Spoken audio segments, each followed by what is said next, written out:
السلام عليكم ورحمة الله وبركاته. صبحكم الله بالخير. يلا حيهم يلا حيهم. منتصف الموسم، أول الموسم، وهذا اللي جانا قبل أمس طلبية الرياض اللي لولا الله ثم التدقيق كان صار في مشكلة مع أحد العملاء اللي كان توصلهم ذا التمور. لاحظ القشر، لاحظ كبر الحب. غلطة تصير يعني في منتصف الموسم، لازم صراحة تصير بعض الأمور. أنا قلت أسجل لكم هذا الفيديو، وهذا الفيديو برعاية قهوة الوالدة الله يجزاها عنا الجنة. شوفوا، ربي يرحمهما كما ربياني صغيرة، منقيته وحامسته، باقي تقول بس اطحن.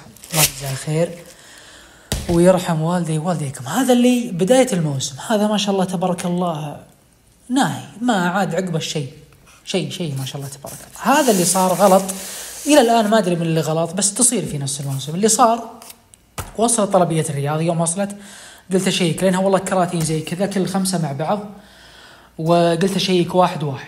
ألهمني الله وافتح ذا وألقى لكم هذا اللي محطوط انحط حبيبات، يابس ناشف ما نقي، فيه نقر عصفور قشر، ما يطلع هذا للعملاء الرياض أبدا. هذا ما يطلع للرياض نهائيا، جايين بالغلط يعني. كلمت الشباب هناك، كل واحد يرمي الموضوع على الثاني. فهذا أخذته،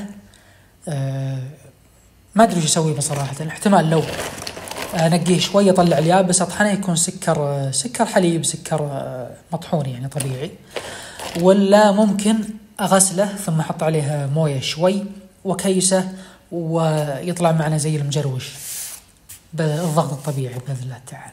شوف القشرة ذي، شوف وشوف مثلا نقول ذي، شوف الفرق، شوف اللحمة لحم.